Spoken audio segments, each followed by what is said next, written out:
Hi, good afternoon, everyone. My name's Adrian Duffy, Head of Software Development Recruitment here at Cavendish Professionals, and welcome back to another edition of our Cavendish Tech Talks. And today our session is Day in the Life of an IT Program Manager. And I'm joined today by a good friend and also a professional contact, Pawel, we're going to talk through a few things and really get to understand a bit about your background and how you got into the career path that you've taken and yeah, just dissect that a little bit in a bit more detail. Pawel, thank you very much for taking the time to meet with us today. How are you? I'm doing well, Adrian, and thank you for to invite me. And what about you? I'm good. I'm good. Yeah, not too bad. Not too bad at all. Pawel, do you just want to give the audience a brief introduction of yourself? Yes, sure. Okay, I have already have 20 years experience in the IT. I started my career path in testing department like more than 20 years ago in the international Hmm. company. At the beginning was Motorola, later on Nokia Siemens, and finally Nokia. But in the recent year, I decided to just quit due to many reasons. It was not easy to really decide this path going forward, and I just creating my own small digital product, and I just providing project management consultation and mentoring as well, especially for the one-to-one in person or online in online. Excellent, excellent. Really, really, really cool stuff. So yeah, let's get straight into it, because I'm very interested in your background and how you came to be in the profession that you're in right now. So the first question I have is, again, very open question. What led you to become sort of a program delivery manager? Was it a planned path or just an evolution of you just finding your way like a lot of us do in our careers? Yeah, thanks, Adrian, for this interesting question. It was more evolution, not really planned path, because as I said at the beginning, I was a test engineer, then a test leader, and after a while, like I think so, after 10 years, I switched over to the project management department because there was opportunity. I was interested taking care and to really have the bigger impact Hmm. and because to spend like 10 years in the same department, I already haven't seen any like a better opportunity for me, and I just decided to switch over to new department. Hmm. And that's why my journey started like 10 years ago with Okay. the project management. It was like quite natural career path. At the Mhm. beginning, the junior, senior, and in 2018, I was promoted to be a program manager. Okay. And I remember this day. Do you want me to explain to Yeah, no, no, shortly? please, yeah, talk a little bit about that day. Yeah, I'm Yeah, really quite yeah, interested as to how the path was formed, if it was just you keep pushing in one direction and then the doors started opening up, or if it was a very, very clear supported development from the companies you were with at that time. So yeah, yeah, please carry on. yeah, sure. I remember this day because my manager just came to my desk and said, Pavel, we have challenging project and you are the can do with the can do attitude person and do you like to try the new opportunity and challenge to take care about from the end to end new project which is in the transformation phase and is business critical. I just haven't thought much, just maybe a few hours Hmm. to really understand a bit better the details. Even the detail was not provided at this stage, Hmm. and I decided to go deeper to my career path to take challenges, and I just became to be a program manager, which was actually like a delivery manager. It was the work just I was responsible mostly on the delivery of the business value, not only like only the projects, but Yeah. the business, the outcome, which translate to the like a business value ultimately. Right. Okay. Okay. Brilliant stuff. And what was that first day like when you were on the new role? Oh, I remember still because this was like 2011. I needed to synchronize many teams Hmm. across different even time zone. I remember I had the team, in Asia, in Yeah. China, in India, and a few countries from Europe, and even we had team in the USA from customer Okay. perspective.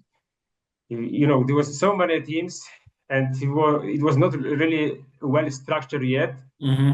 But knowing the project management methodologies, especially the hybrid ones, because in the past mostly the waterfall was so common, let's say. But Hmm. after a while, the agile was so popular as well. But for the corporation, it was not easy to transform, in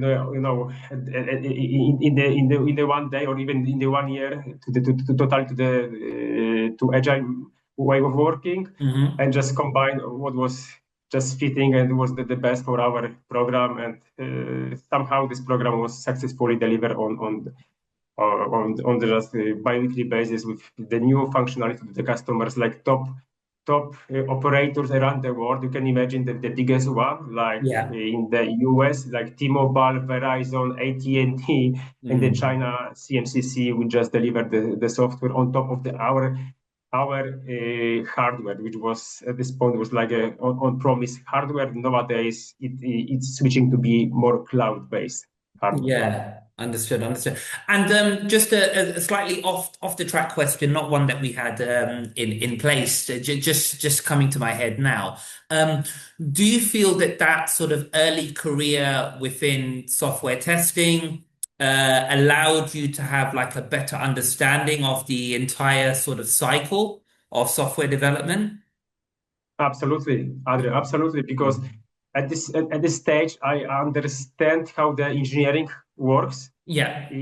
including the testing department. Because from the testing, what really the testing is doing, they are just confirming the quality of the product, right? Of the software and hardware. And but ultimately, this is the brings to we would like to bring the right quality, which Hmm. after different internal external gates of checking and so on, right? Yeah. And yes, absolutely, I fully agree with you that this my early stage of my career really helped me to become I think so better project slash program manager ultimately, because this type of the program was really complicated. You can imagine that we created many features, telecom features. It was Hmm. spread around the biggest operator in the world, and the features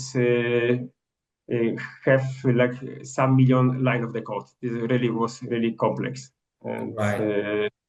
to really Okay. understand how this works, at least from the helicopter view, Yeah. really Yeah. really helped me. Yes, Yeah. I can absolutely. And imagine. even once we had the discussion, technical discussion, right, with the architecture, I I I became to be better. Technical person, and I Hmm. better understood what they talk, because otherwise, I will not have the good like Like the confidence for myself, the respect or you and respect, absolute respect. yeah, And yeah. the feedback loop will be not fast enough to really go forward with the projects. Yeah. Yes. Mhm. Makes sense. Yeah, definitely. And obviously, part of your role, obviously, you're going to tell us a bit more about it, I'm sure, but is coordinating large teams, different locations. The goal is quite central. Everyone is following the same types of goals, but ultimately it's people you're dealing with, and a lot of them are technical people. They would and you're coordinating these people. So, it must be very important to be able to win them, to win the respect and you're actually telling them where to be, what they need to do, etc. And when you have that sort of technical expertise as well, or at least that you can understand what they're doing, why they're doing certain things, it probably allows you to build those relationships with those teams a little bit easier, which then helps you to get what you need from those people because they're listening and following your direction, right? Yes, exactly, Adrian. Mm. And I am essentially the conductor of the orchestra, right? I'm not Yeah. doing anything useful from the deliverables perspective, right? I not to Hmm. deliver anything, but I just synchronizing the teams, people, and fully transparently showing them where we are or on daily basis with the project. Are we on track? We are behind on track. And I'm trying to help to solve the obstacles and so on to be Yeah. basically on the track, right. Every person in the team is playing on the instrument. I'm not playing on the instrument. I'm just Hmm. trying to synchronize these instruments to create Yeah. the beautiful music, let's say, maybe Yeah, like this. very good analogy. Yeah, I like it. I like it. Brilliant. Thank you. Thank you very much for that. How do certifications like PMP, SAFE certifications, how do they influence how you approach your projects and also how you approach your team leadership? Would you say that you follow these types of certifications, their best practices, or do you pick and choose what works with the team that you have? Honestly, I just picked some part from every yes this certification like PMP gave me like a very good structure and Hmm. organization skills as well. Because this is this certification is like a golden standard around Yes. the world. And everyone really knows, at least in the IT world, and respect this certification. Hmm. And nowadays, from the last version, which is still valid, I think so, and came from 2021, almost half of the methodology is related with the agile or hybrid agile methodology. This is not like an old style, like a waterfall. They Yeah. have it, quite up to date. Let's say, like a methodology under this structure.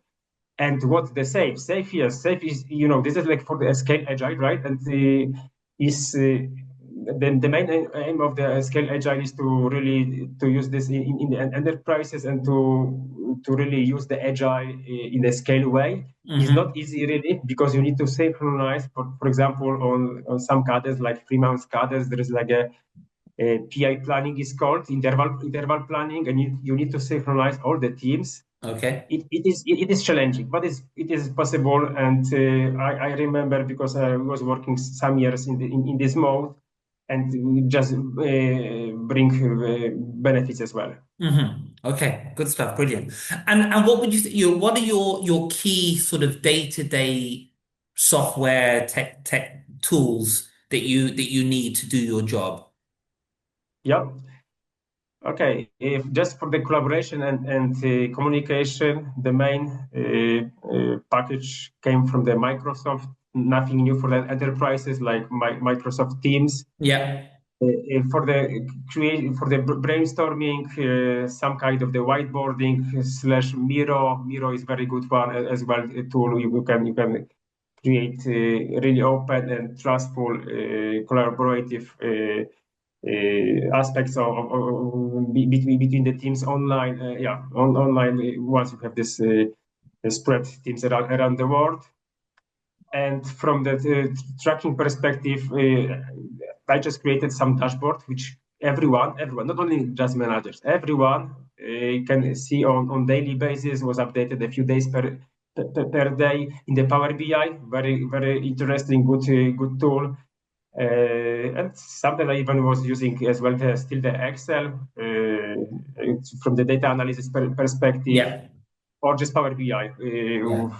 We have Yeah, Power business PI, intelligence. PI is very, very popular and very, very good Yes, for visualizing data as well. yes, I think exactly. people find it quite easy to absorb data when it comes through that type of structure and format with Exactly, tools and like Power PI. you Yeah. can use the different filters. It depends on the who you would like to share this information. For example, the Yeah. team.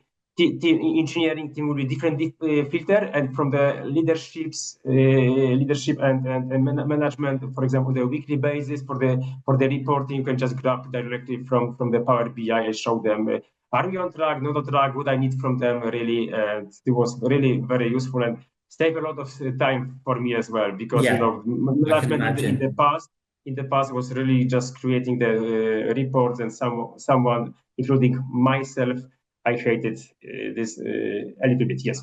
Yeah, at least with those types of functions, you can specify particularly what each team needs to see, because there's probably a lot of data that would be very irrelevant to certain teams. And to Mm-hmm. be able to specify, like you say, create different dashboards for different teams, then they only see what's relevant to them. And it probably saves them a lot of time and makes life a bit easier for them as well. Yes, Okay, yes, exactly. Because there was the view on the team level, but Mhm. later on the program level, I needed to aggregate the data as well. That's why another filter was applied, and show me the data, let's say, on the like a program level. Yeah, makes sense. Makes sense. Brilliant, brilliant. So, how do you keep everyone aligned and communicating well across the departments? Do you have any specific tips and tricks that you've picked up over the years? Gamifying certain things? I don't know. Just yeah, fill me in. How do you get everyone together? Yeah, of course. At the beginning, I was using ceremony like agile, this safe ceremony, like the daily sync up meeting, of course, with the key stakeholders, Hmm. and another type of the ceremonies like a retrospective or the planning on this bi-weekly basis. But I just thinking, what is like something which I can share, which is like unique. Maybe, yeah, you need to know the people, at least the key stakeholders. Yeah. It's good to know them as much as possible, and to really create the trustful environment. Hmm. Not hide anything.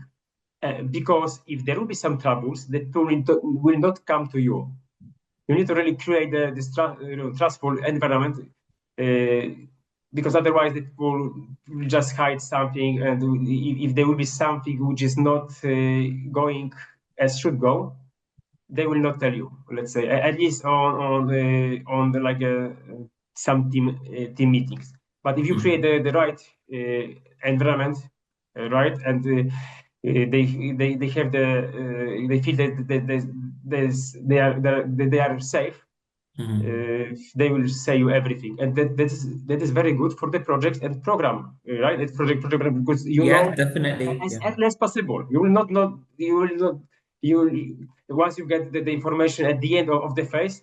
Oh, this will be very big risk, right? Hmm. For the project overall, and that's why you need to really have the good empathy with the team, create a trustful environment, and have really like a critical thinking, system thinking, and problem solving skills. That's why you need Yeah. to understand from the business perspective what guys are you doing. You need to explain them what you are doing and why Hmm. are you doing, and why this function of the code is really important, right? Yeah. For this delivery. Even this will be very challenging maybe, and there may be some dashboard will show in the middle of the sprint that, oh, we have some challenges, but they need to really understand why we are doing this, right? Yeah. And always the business, I mean the product management needs to be in the loop, and that's why the project managers and business manager was always my one of the best friends, let's say, Yeah, in this. yeah, yeah. So it's interesting. Like a lot of things, a lot of people think, especially with tech-based roles, that computer skills, coding, understanding various software tools, etc., is some of the most important things you need. But when you break it all down, you need just as much people skills, right? Especially in a role where you're coordinating teams and people, because ultimately, regardless of all the tools in the world, it's still people that are using those tools, right? Yes, exactly. Um, I think so. Adrian will just go to the maybe non people part of the team in some seconds. mhm. But absolutely, they call it like a soft or power skills, right? I don't Yeah, like it, the soft skills. This is like some kind of the power or just human yeah, skills. which are in many cases the winning factor. Because Yes. otherwise, some Yeah. people, especially the big seniority, like a senior or architecture guys, they will not work for you. They will just go to another project. They will say, "Oh, this guy does not have the empathy for me, does not understand me," and so on. Because Yeah. there is totally different reasons. Sometimes it's like a private reason, right? That the people who and Hmm. or just Yeah. impact reason, whatever. Yes, Yeah. you Maybe they need to don't feel really listen actively. comfortable. Yeah. Yes, exactly. You need to really actively listening people and give Yeah. them like a support, give the support, and they need to feel that you are the person who they can rely on all the Yeah, time. yeah. Makes a lot of sense. Yeah. Thank you very much for that, Pawel. I've got this is one of the questions I really wanted to get out. Because again, it's very important when it comes to learning and development. What if you can pinpoint one mistake that you made, whilst, in your role that changed or shaped how you manage your teams now? Was there something where you were like, I messed up there. I I see. should have Okay. done Yeah. this, Yeah. Okay. Mhm. talk me through Another that. another another good question. I let you just provide two I think so aspects. The first one will be that I just did a lot of assumption. I Mm, didn't discuss with the people like honestly, and I haven't understood well the reason why, for example, they cannot provide something, and I haven't had this I think so a good emotional intelligence in place. There was yeah, one of the okay. aspects really Okay.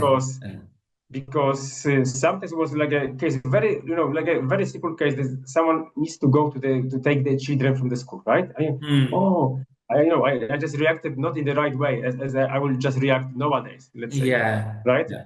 I fully understand that the people, the personal life people, and so on. And if there is some criticality, we need to have like maybe some support handovers done during the day and so on. And I will do this, let's say, nowadays. But in the past, I reacted not in the even the polite way. It was not, of course, the right way. Yeah. And yeah, Interesting you mentioned that. Yeah. yeah. Emotional intelligence. And another aspect, maybe what else? Okay, I wanted to do a lot by myself. Ah, I okay. Not I trusting I, people. I don't trust much, Uh, especially the people who I don't know well, let's say, mhm. especially at the beginning of the project.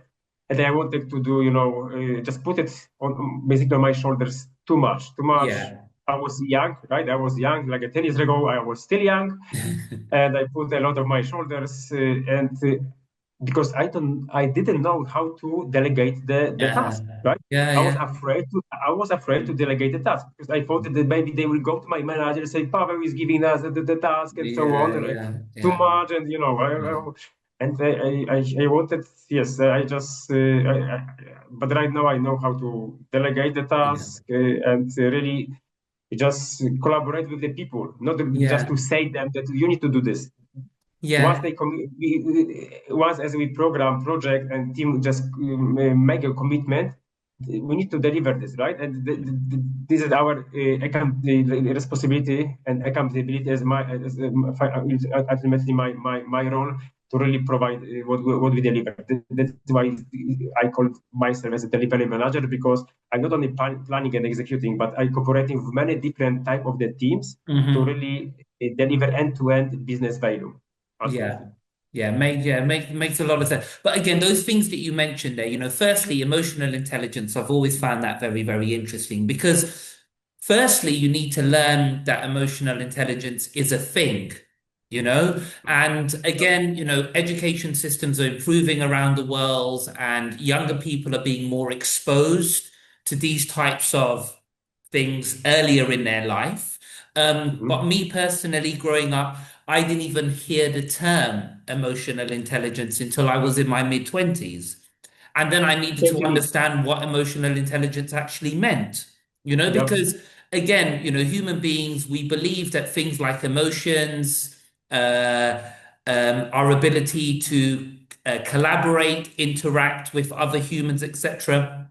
We believe that they come organically, that they're in our system because we're human. We will naturally develop those skills, you know, but it doesn't always work like that. You have to put yourself in those positions, and when you find yourself being challenged, etc., then you start to learn these kind of things along the way, you know. And I think that's very important because they're not addressed through education, really, unless you specifically spend time on self-learning.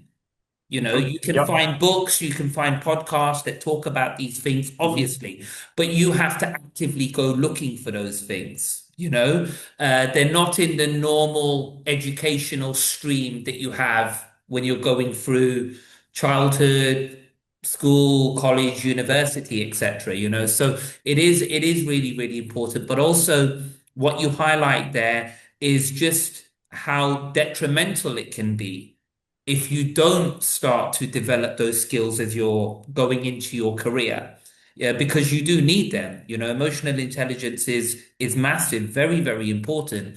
And I guarantee you a lot of adults around the world will not even realize that it's a thing if you mentioned it to them, you know?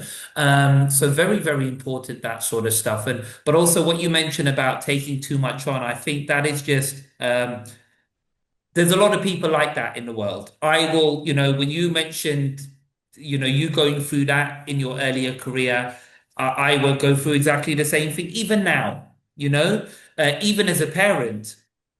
Sometimes I think to myself, you know, oh, let me do this for them, you know, and you're not helping because you're taking on all of it. They're not learning how to do certain things. And it can be the same in a team environment. You take on so much, they believe that that is not part of their role anymore. And then when you do suddenly bring it to them, they're like, hey, why are you giving me this to do? You know, so it can be, yeah, it's an interesting thing to navigate. So thank you for sharing those experiences with me. I really appreciate that. And I'm sure the audience can relate in some shape or form to what you've mentioned there.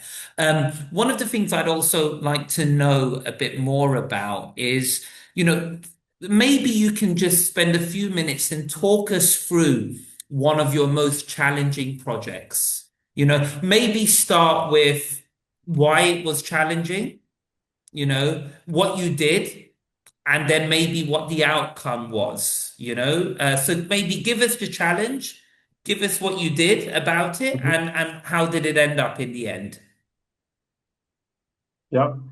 Okay, in the IT world, Adrian, there are many challenges on like even on the daily basis. Hmm. But okay, let me recall the situation maybe with our challenging customers like in the US because they they are really like demanding customers. They Hmm. want to have everything in the as soon as possible, right?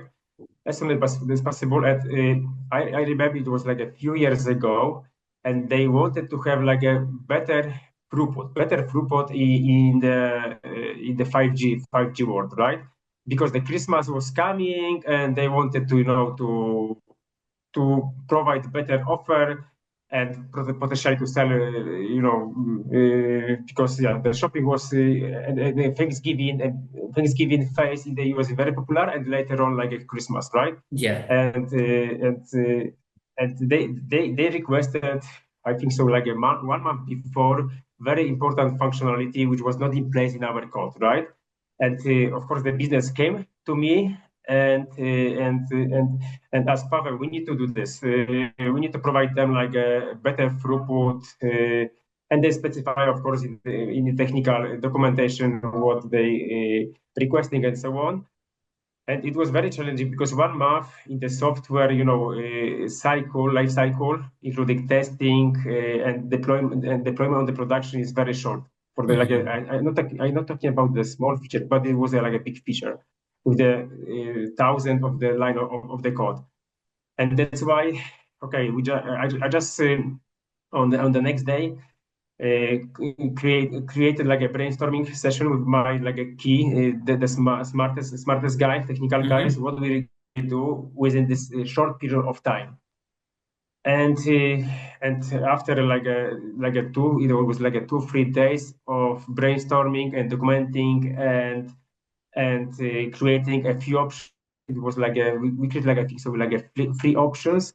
And after this, in the same week, I just came back to the business. I just shared the information, guys, within this period before the Thanksgiving, very important dates, which is at the end of the November. We can provide to them like some kind of the pilot MVP, right? The MVP functionality with this with the trade-offs like this, and yes, they said, oh, very good plan, guys, let's go with like a plan B. And we just I just involve the like in the free time zone teams after Hmm. acceptance from my PMO, like a head at the engineering team as well, and to have like a 24 hours coverage, like in Asia, like you know how this works, right? Adrian, like before we just wake up, the Asia is already working, and Yeah, yeah, yeah, they yeah, was yeah. working on engineering. Europe was working, US was working, and this cycle was covered 24 hours. And after 1 month, was able to create this MVP, fully tested, and we just put it on deployment the deployment in the customer a few Mm. sites a few days before this Thanksgiving Day, and the throughput was on the expected level with some parameter, let's say hard-coded parameter limitation, but they basically ultimately always just I listening the customers, right, and the Mm. business. If they are happy, we are happy as well, and they Yeah. were happy. They were happy, and we provided this functionality. Even was hard coded, but we promised to provide unhard coded version, like a flexible, more elastic version before Christmas party, which Christmas during this December timeframe. And due to this reorganizing the people and have coverage 24 hours around the world, and was able to provide this because the team know that it was one of the most important our customers for our company. Hmm. Very important functionality from the technical, and very interesting functionality from the technical perspective. And we had very good support from the business. And once we are playing as a team, it was really like a team activity. I would Yeah. say it was some issue from technical perspective. Just had important, ad hoc calls with the business as well, what we can do and so on. And everyone was so open, fully Mm. transparent, and was able to. And ultimately from there we just got the.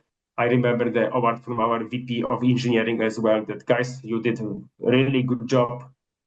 Thanks, and that was a really nice A period job well of the done. time. Yeah. Yeah. Perfect. Brilliant. Amazing stuff. Thank you very much for that, Pavel. And yeah, that brings us to the end of our segment. Pavel, again, I just want to thank you very much for taking the time to meet and speak with us today. It was great to find out a little bit more about your background and experience and sharing some of your knowledge with us. This is great. One of the main reasons we started the Day in the Life of podcast is to showcase, various roles within technology. People may not even know that they exist. People might think they form part of a bigger role, but it's spotlighting everyone. It's a massive cycle. There's a lot of different skill sets and expertise available needed in order to bring an application to life, whether that's hardware, software, embedded, and it normally takes a lot of people and a lot of different expertise. So, for us today, it's about meeting people and really going through the finer details of every skill set that's really involved in bringing these products to life. Because as consumers, and I know you're a consumer as well, we all are as humans. I think we obviously I've been in the technical sector for a number of years now. So when I have my consumer hat on, when I'm just a human going around shopping and seeing the world or whatever it might be, I do take a second to appreciate everything I see in front of me and maybe some of the hard work that went into me being able to just use my phone to make a payment or to make a call or no Wi-Fi and I can still call, things like that. And I think more of us need to, take a second to understand why we're able to have the access to things, the ability to shop, whatever it might be, it's all available for us now because of all the hard work that technical people are doing and they don't really get a lot of recognition for it. So this is me thanking you for your work and your contribution to the IT sector as a whole. It Yeah, was a pleasure. thank you, Adrian. It was a big pleasure for me for having me here on your podcast. I saw at least a few episodes, and I was impressed that, as you said, you have different episodes with different type of the role, and I really encourage people to just watch because you are really showing the real use cases. And it's really good to have such content spread on the internet and which brings a lot of value for the people. I'm pretty sure. Definitely, definitely. Thank you, Pavel.